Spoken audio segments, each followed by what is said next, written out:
My name is Reynir Harðarson, and I'm the game director for Pax Dei. Pax Dei is an open world fantasy game in a living, breathing world which we can call home, where it's teeming with life, mysteries, and it's for you to explore. Imagine yourself if you are living in 12th or 13th century Europe. It's a very different reality. It's where knowledge has been lost and is getting rediscovered. It's where magic truly exists and ghosts exist and the myths are real.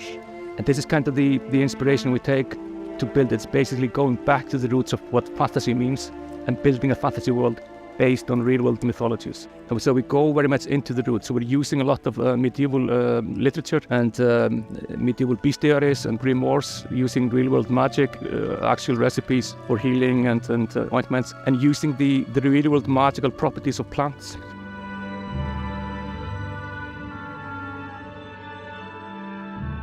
I'm Sokaro. I'm the Chief Product Officer at Mainframe Industries.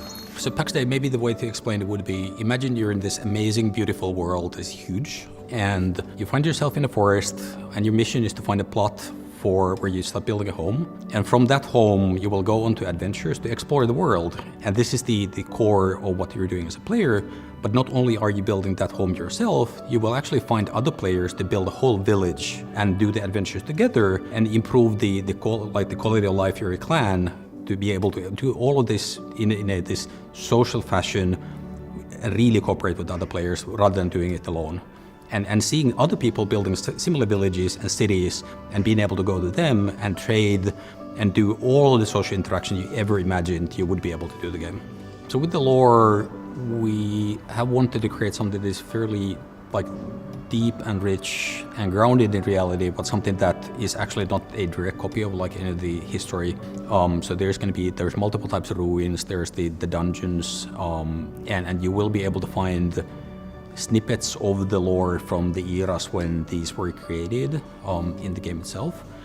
And part of the lore and mystery is also part of in the gameplay itself, so you will be able to find and examine things and actually then find snippets that help you find other places and make items in the game itself. And the area of the game that you will be able to play when the game launches is, we're calling it Gallia, and it's very similar to the areas of the world in southern France, with the influences from the Nordics where we're from.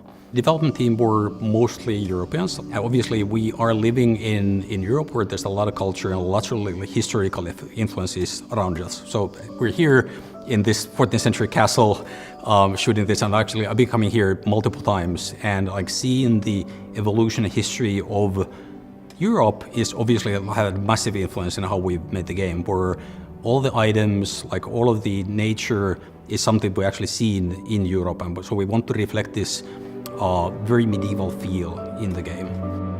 With building the ideal medieval world, or fantastical medieval world, it's inspired by real world. The first region we are working with now is inspired by France. We call the region Gallia, and at the time, maybe 13th century, this is a very central point of Europe. So we're very much using the forests and the natural elements of southern France or the Pyrenees currently.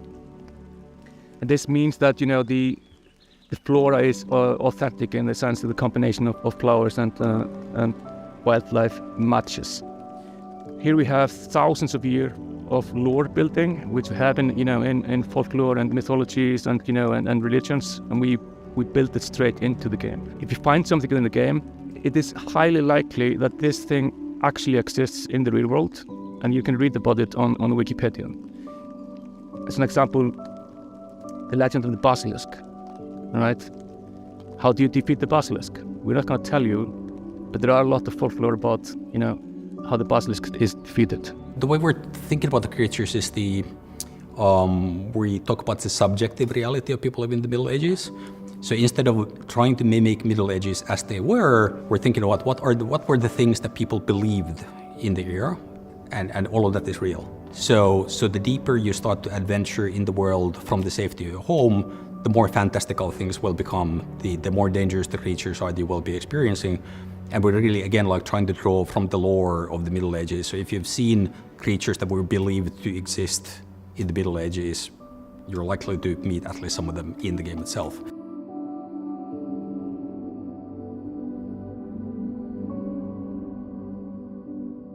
Same with the costumes. We have been researching medieval costumes from multiple areas, and we're kind of focusing on the 12th to the 15th century. And we're using the same colors, we're using the dye recipes from that era. But at the same time, it is kind of a cinematic reality. So the armors are, beautifully engraved, and it is, very beautiful things based on real-world items, because there's an amazing amount of stuff in the real world which is so incredibly well made and beautiful from these times. And the gear that you're using, we don't have like deep fantasy gear with like fancy spikes all over the armor, as opposed to actually wanting to make something that feels very grounded and real, even if we made something that is like extremely beautiful, like a lot more intricate than people would have had in the Middle Ages. So we want to have this level of fantasy and kind of like just awesomeness to everything we're putting into the game, while it all being very grounded in kind of what we've seen ourselves in what Europe is and like what the history of Europe has been. And we feel that is a lost opportunity in a lot of fantasy games which kind of invent their own visual styles out of nowhere. And this kind of grounds everything together and ties it together in a very meaningful package.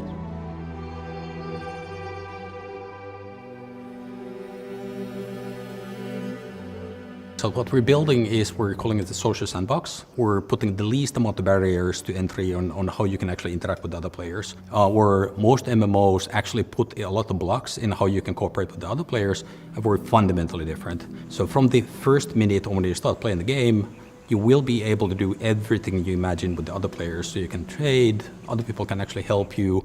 You can literally go onto a dungeon raid from the very beginning of you starting the journey in the game, should you find people who actually help you to do that. What we want to create an environment that actually really incentivizes people to play the game the way they like. And for some, actually just going out to the wood and cutting down the forest is something that gives you a sense of achievement, because the coal that you're helping to produce actually is valuable for the guild. Some people will absolutely prefer to just go to the dungeons. They couldn't care less about the coal production, but these players will still depend on each other, where there's valuables to bring from the dungeon, there's valuables to bring from the forest, and even the PvP players, they will be able to produce items that are only available through the PvP, but they will depend on the other players as well. So if you want to help somebody, give them items or build something together, we always actually really try to incentivize and never put anything that prevents people from doing that.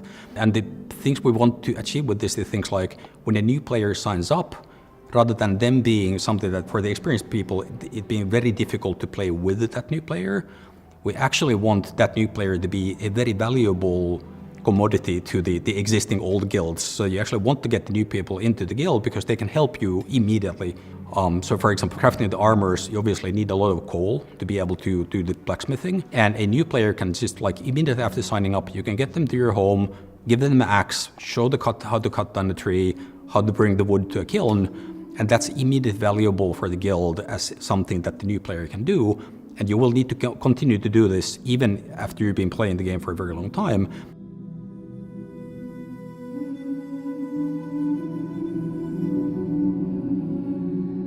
Pax Dei is very much about focusing on the player himself. So the hero's journey of each individual player, it's very much up to him or her, what choices he or she makes through the game. And more so than being an individual's hero's journey, it's also the journey of, creating civilizations within the game. So you must start by building your homestead, join up with a few people, and you form, a nucleus of village, which then grows into a town and even a city.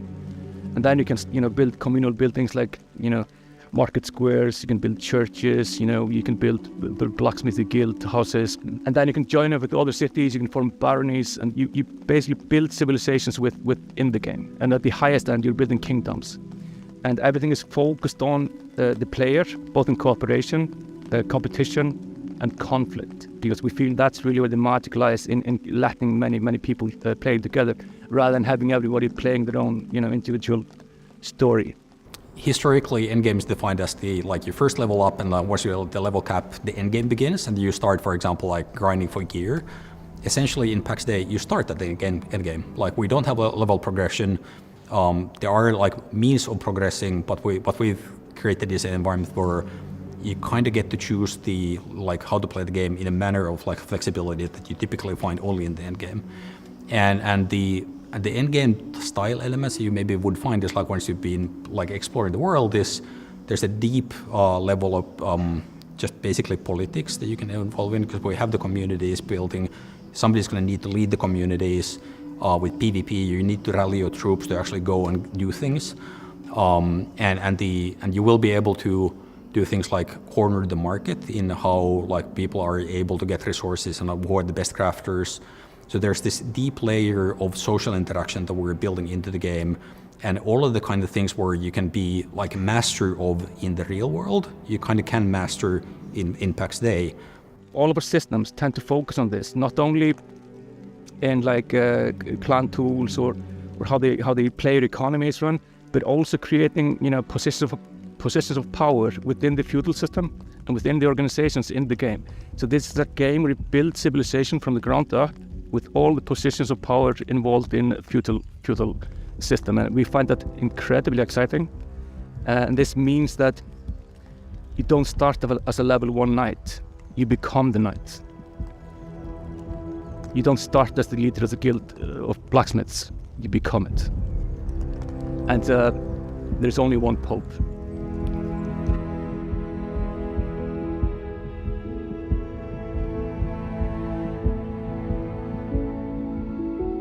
So one of the things we find so compelling with the medieval times is that nobody really knows the extent of knowledge. Everybody's looking for, the Holy Grail or the Philosopher's Stone. And because so much knowledge has been lost and technology has been lost, in the dark Middle Ages, people are always on this quest of finding or rediscovering this, old magic. And there's something we want to recreate in the world. And you will find these mysterious things or parchments of paper, and you can actually, you can piece them together. And that's the way, to tell a story, both to tell a story of the world, but also to give you rewards which are out of the box. So rather than this being something that you go onto a quest and the quest giver giving you a piece of lore, actually we're weaving it into the gameplay in a manner where you actually are going to be finding it in the game. Meaning that you might find a magic spell that nobody has seen before, and you might hear rumors about the magical spell that somebody found. So instead of an NPC like force-feeding stories down your throat, which you don't have time to listen to because you just want to get the XP and the gold, here you actually read books about the locations in the world because they will reveal hints about hidden trapdoors, hidden secrets, hidden spawns. Something might happen on a special day or when the stars align in a certain way. And these might be simple things. You might find simple things and discover some magical items or secret door, and you can tell your friends about it. But these can also be very complex things where the whole community comes together to try to solve these massive mysteries. But it's not only you. You will be playing in a clan and like building a village, maybe playing like interact with the multiple clans, and all of you will be able to build the knowledge around the world and like find things out. So again, what we have wanted to make is a world where actual knowledge by the players is valuable. And when you go somewhere and find a good spot for a resource, or you might find a recipe that allows you to create a magical item that like other folks like in your community don't know how to make, it's going to be up to you as a player to choose whether you want to share this information and because the information is valuable. And especially on the PvP, like you as a clan will probably want to hold on to information that you have found to gain advantage over some of the other players. Our way of telling the story in the game is more that you play the world and not the world plays you. So you're not somebody's errant boy running around killing rats. You are the master of your destiny and you discover it on your own leisure. We don't do quests. So if we would do NPCs giving you out quests, the game is kind of making a contract with you as a player that you're able to finish the quest. And it means the game is kind of holding your hand. You will not lose. But in our game, nobody knows if the dragon can be killed or how to kill the dragon. And this might be an incredibly complex thing to solve. And you would not get away with doing stuff like this in a single player game But when you have the community solving together like these massive mysteries, it becomes very interesting and it expands the possibilities on storytelling in amazing ways.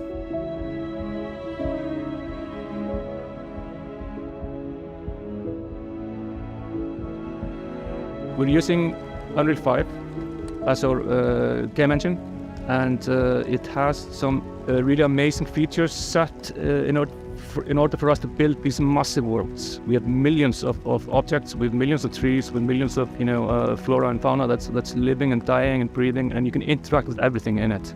You can chop down trees, you can pick up flowers, you can pick the mushrooms.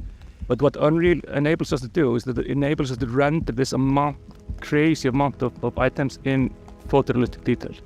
And we built a very customizable system where you can mix and match everything together. You can even be wearing a dress underneath the plate armor, or you can mix chain with plate and leather and all kinds of customization options. And of course you can dye your clothes, have different color patterns with different weaves. So we might hide hints or riddles inside actual objects, and this is stuff you can find almost anywhere, and in this case it's found on a ring. What does this mean? What does sectors mean? Is it a hidden password for a spell? Do you say it at the altar? What does it mean? And where did you find it? So this is a way to trigger storytelling. The interesting thing about folklore throughout the ages is that folklore are actually start out as true stories, whereas fairy tales are fiction, and that's the distinction between the two. Folklore often, handles about ghosts or spirits or some supernatural things, but in the eyes of the people, during those times, this is reality. This is real. Ghosts are real, and this is not disputed as any fantasy. And this is what we want to reflect. So when you're walking in the forest during night, you will find these things. You will find ghosts. You will find the spirits of the past. And the deeper you go, the more mysterious and strange it becomes. So you should definitely come to our Discord. We have a huge community. We're giving out content actually periodically there, so we're revealing more and more of the game. You can go to Steam, and we would love you to wishlist the game. That would be amazing for us. But crucially, I think the Discord is the best place to come to and just join the community there.